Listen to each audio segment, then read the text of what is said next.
Baik, Assalamualaikum warahmatullahi wabarakatuh. Perkenalkan, kami dari kelompok 2 akan mempresentasikan mengenai investigasi teknik audit dan juga teknik perpajakan. Adapun anggota kelompok kami yaitu saya sendiri, Aris Priyatna, dan juga Bapak Budi Sukmara. Baik, yang pertama kita akan membahas terlebih dahulu mengenai pengertian dari audit investigatif dan teknik audit. Yang pertama, audit investigatif adalah audit yang dilakukan sebagai upaya untuk mengungkap adanya indikasi kuat terjadinya kecurangan yang bisa mengakibatkan kerugian kepada sejumlah pihak terkait, baik itu terhadap perorangan maupun institusi. Nah, sementara itu, teknik audit adalah cara-cara yang dipakai dalam mengaudit kewajaran laporan keuangan. Hasil dari penerapan teknik audit adalah bukti audit. Terdapat 7 teknik audit, yaitu yang pertama memeriksa fisik, kemudian yang kedua meminta konfirmasi, yang ketiga memeriksa dokumen, yang keempat review analytical, yang kelima meminta informasi lisan atau tertulis dari auditi, yang keenam menghitung kembali, dan yang ketujuh mengamati. Teknik audit yang pertama yaitu memeriksa fisik. Contohnya seperti penghitungan uang tunai, baik dalam mata uang rupiah atau mata uang asing, kemudian surat berharga, persediaan barang, aset tetap, dan aset berwujud lainnya. Kemudian teknik audit yang kedua adalah meminta informasi dan konfirmasi. Di dalam audit investigatif, permintaan informasi harus dibarengi, diperkuat, atau dikolaborasi dengan informasi dari sumber lain, atau diperkuat dengan cara lain. Meminta konfirmasi adalah meminta pihak lain dari yang diaudit investigatif untuk menegaskan kebenaran atau ketidakbenaran suatu informasi keuangan maupun non-keuangan. Kita harus memperhatikan apakah pihak ketiga ini mempunyai kepentingan dalam audit investigatif. Contohnya, dalam kasus tender pengadaan barang, permintaan konfirmasi dari penyuplai cenderung melindungi pejabat. Maka itu perlu diperkuat dengan konfirmasi dari Direktorat Jenderal Bea Cukai jika barang tersebut diimpor. Kemudian yang ketiga adalah memeriksa dokumen. Seorang auditor bertanggung jawab untuk mengumpulkan berbagai bukti dan informasi guna mengungkap potensi kecurangan atau pelanggaran hukum. Dokumen-dokumen penting seperti kontrak, faktur, laporan keuangan, serta catatan internal, termasuk data digital yang disimpan, diproses, atau dikirim secara elektronik, harus dianalisis dengan cermat. Proses ini mencakup identifikasi bukti digital, pemeriksaan forensik yang mendalam, pencarian, ekstraksi, analisis, hingga dokumentasi temuan suatu pendekatan yang dikenal sebagai computer forensics. Dengan metode ini, audit investigatif dapat menghasilkan bukti yang kuat dan menjadi dasar bagi pengambilan keputusan yang objektif.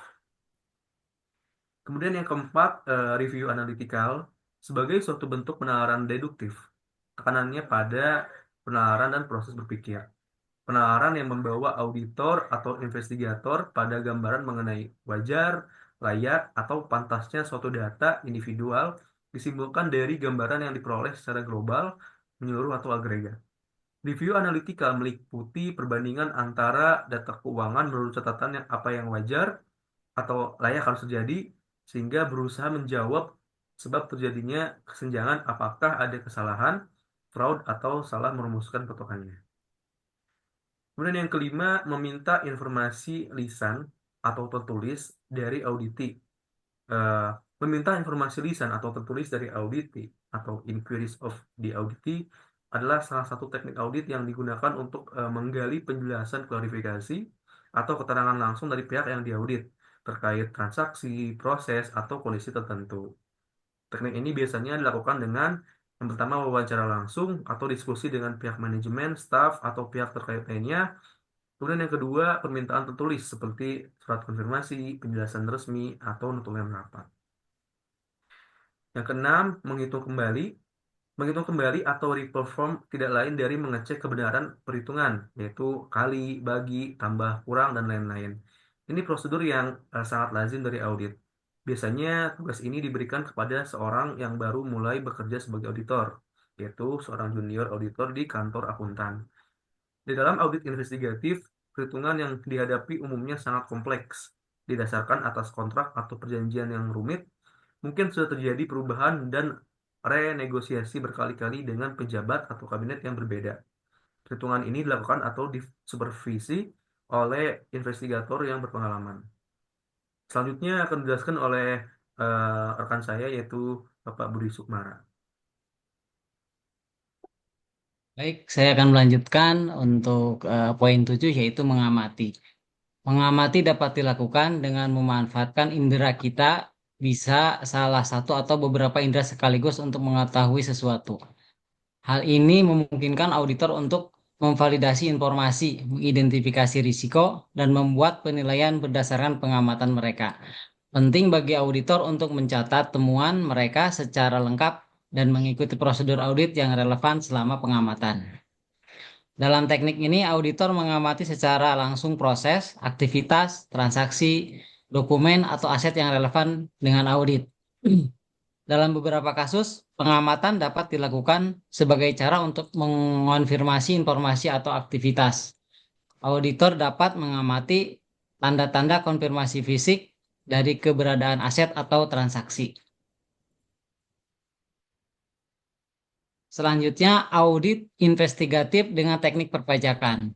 Dua teknik audit investigatif yang secara luas dipraktekkan oleh IRS, Interval Revenue Service di Amerika Serikat. Yang keduanya menggunakan logika pembukuan atau akuntansi sederhana, yaitu Net Worth Method dan Expenditure Method.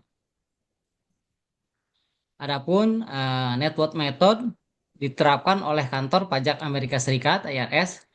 Penggunaannya diperluas untuk menemukan indikasi illegal income dari organisasi crime seperti mafia, ria, dan lain-lain. Network method untuk audit investigatif pajak ingin membuktikan adanya PKP yang belum dilaporkan oleh wajib pajak. Organized crime yang ingin dibuktikan adalah terdapat penghasilan yang tidak sah, melawan hukum atau illegal income.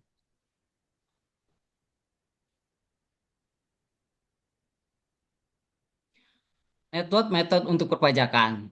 Pemeriksa pajak menetapkan network atau kekayaan bersih pada awal tahun. Ini diperoleh dari pengurangan seluruh aset seseorang dengan seluruh kewajibannya. Jadi di awal tahun tersebut, sebutlah tahun ke-1, net worth sama dengan aset dikurangi liabilities. Hal yang sama dilakukan untuk menentukan net worth tahun kedua. Selanjutnya, net worth tahun 1 dibandingkan dengan net worth tahun 2. Perbandingan ini akan menghasilkan kenaikan net worth increase yang seharusnya sama dengan PKP untuk tahun kedua. Oleh karena itu, kenaikan net worth ini dibandingkan dengan penghasilan yang dilaporkan dalam SPT PPH tahun kedua. Berikut contoh perhitungannya. Aset 1000 dikurangi untuk tahun pertama, aset 1000 dikurangi liabilities 200, net worth 800. Di tahun kedua, aset 3000 dikurangi liabilities 250, net worth 2750. Net worth tahun ke-1 800. Kenaikan net worth 1950. Ditambah non-deductible expense 1000 dikurangi non-taxable income 400. Corrected taxable income 2250. Dikurangi report taxable income SPT PPH 1250. Unreported taxable income-nya adalah 1300.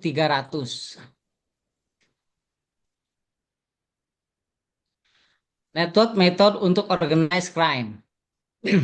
Dengan rumus yang hampir sama, kita dapat menentukan illegal income, seperti disebutkan tadi. Di Amerika Serikat, metode ini digunakan dalam memerangi organized crime. Di Indonesia, pendekatan ini dapat digunakan untuk memerangi korupsi. Ketentuan perundangannya sudah ada, yakni laporan mengenai kekayaan pejabat. Metode untuk menentukan illegal income. Tahun ke-1, aset 1000 dikurangi liabilities 200, net worth 800. Di tahun kedua, aset senilai 3000 dikurangi liabilities 250, net worth 2750. Net worth tahun ke-1 800, kenaikan net worth 1950. Ditambah personal expense 1000. Corrected legal income 2.950 dikurangi illegal income 1.250. Illegal income sama dengan 1.700. Selanjutnya adalah expenditure method. Expenditure method lebih populer dari network method karena lebih mudah dibuat atau dihitung. Juga lebih mudah dimengerti oleh orang awam. Lebih berfokus pada memantau aliran uang masuk dan keluar. Ini berarti hanya perlu mengumpulkan data tentang penghasilan dan pengeluaran, yang umumnya lebih mudah dilakukan karena sebagian besar orang dan bisnis sudah memiliki catatan tentang transaksi keuangan sehari-hari untuk income dan pengeluaran. Illegal income sama dengan expenditure atau pengeluaran dikurangi illegal source income. Demikian paparan dari kelompok 2, mudah-mudahan bermanfaat dan menjadi barokah. Terima kasih.